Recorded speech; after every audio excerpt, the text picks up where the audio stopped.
Hello student. तो आज हम हिंदी फर्स्ट में देख रहे हैं पार्ट 7। 6 पार्ट पहले कंप्लीट हो गए हैं। आज पार्ट 7 देख रहे हैं। पार्ट 7 का नाम है क्या निराश हुआ जाए। तो ये पूछ रहा है कि हर बात में निराश होना ज़रूरी है क्या। ज़रूरी नहीं है कि हम निराश हो जाएंगे तो जो परेशानी है वो सही हो जाए, वो ख़त्म हो जाए। तो हमें निराश नहीं होना चाहिए। हमेशा अपने मन में हर चीज़ के लिए आशा रखनी चाहिए, क्योंकि अगर आप आशा रखोगे तो वो काम ज़रूर होगा। तो निराश नहीं होना चाहिए। तो इसके लेखक कौन हैं? हजारी प्रसाद द्विवेदी। हजारी प्रसाद द्विवेदी क्या निराश हुआ जाए पाठ के लेखक हैं। और ये पाठ आपने पहले एक चैप्टर पढ़ा था, बस की यात्रा। उसी प्रकार इस पाठ में भी एक बस की यात्रा का अनुभव लिखा गया है। तो ये पाठ जो है वो बस यात्रा से संबंधित है। हम ये पाठ पढ़ेंगे तब देखेंगे इसमें क्या क्या हुआ। ठीक है, तो अब ये मैंने बोर्ड पे इसके कठिन शब्दार्थ लिखे हैं, वो देख लेते हैं। बैठ जाना, अत्यंत निराश होना।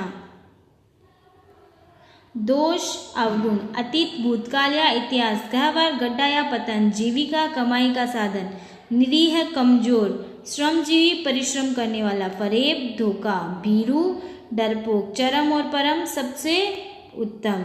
फिर है उपेक्षा। उपेक्षा मतलब किसी को महत्व न देना, उसका अनादर करना। कोटि कोटि मतलब करोड़ों। आ जाओ नेक्स्ट इधर। धर्म भीरू। धर्म भीरू मतलब धर्म को छोड़ने से डरने वाला या फिर अधर्म से डरने वाला। रस लेना, प्रसन्न होना। दोषोद्घाटन, कमियां दिखाना। लुप्त, समाप्त, अवांछित, निंदनीय। वंचना, धोखा। गंतव्य, जाने का स्थान। हवाइयाँ उड़ना, मुहावरा है बहुत घबरा जाना। कातर, दीनता युक्त। मुद्रा मतलब हाव भाव। कविवर मतलब श्रेष्ठ कवि। ठीक है, तो ये आपके इस पाठ के शब्दार्थ हैं। ये आपको अपनी नोटबुक में सुंदर सुंदर राइटिंग में करने हैं। चलिए अब हम पाठ शुरू करते हैं। तो आ जाइए पेज नंबर 151 पे। क्या निराश हुआ जाए, पाठ 7। लेखक हैं हजारी प्रसाद द्विवेदी। तो शुरू करते हैं पहले से। मेरा मन कभी कभी बैठ जाता है। समाचार पत्रों में ठगी, डकैती, चोरी, तस्करी और भ्रष्टाचार के समाचार भरे रहते हैं। आरोप प्रत्यारोप का कुछ ऐसा वातावरण बन गया है कि लगता है देश में कोई ईमानदार आदमी ही नहीं रह गया है। हर व्यक्ति संदेह की दृष्टि से देखा जा रहा है। जो जितने ही ऊंचे पद पर है उनमें उतने ही अधिक दोष दिखाए जाते हैं। दूसरा, एक बहुत बड़े आदमी ने मुझसे एक बार कहा था कि इस समय सुखी वही है जो कुछ नहीं करता। जो कुछ भी करेगा उसमें लोग दोष खोजने लगेंगे, उसके सारे गुण भुला दिए जाएंगे और दोषों को बढ़ा चढ़ाकर दिखाया जाने लगेगा। दोष किसमें नहीं होते। यही कारण है कि हर आदमी दोषी अधिक दिख रहा है, गुणी कम या बिल्कुल ही नहीं। स्थिति अगर ऐसी है तो निश्चय ही चिंता का विषय है। तो कवि क्या ये लेखक जो है वो कह रहे हैं कि चारों तरफ क्या है, दोष प्रत्यारोपण मतलब आरोप प्रत्यारोप, एक दूसरे पर दोष मढ़ने का माहौल है।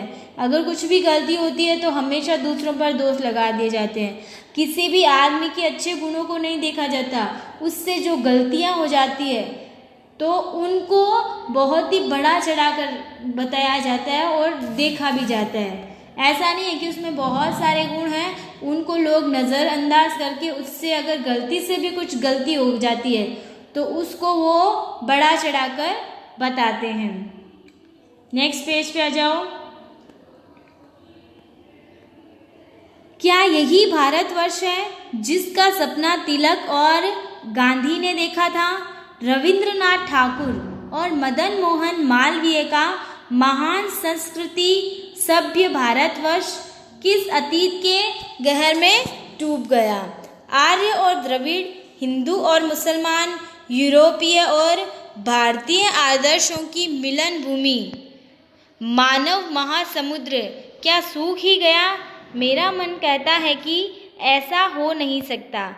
हमारे महान मनीषियों के सपनों का भारत है और रहेगा। नेक्स्ट पेज पे आ जाओ। यह सही है कि इन दिनों कुछ ऐसा माहौल बना है कि ईमानदारी से मेहनत करके जीविका चलाने वाले निरीह और भोले भाले श्रमजीवी पिस रहे हैं और झूठ तथा फरेब का रोजगार करने वाले फल फूल रहे हैं। ईमानदारी को मूर्खता का पर्याय समझा जाने लगा है। सच्चाई केवल भीरू और बेबस लोगों के हिस्से पड़ी है। ऐसी स्थिति में जीवन के महान मूल्यों के बारे में लोगों की आस्था ही हिलने लगी है।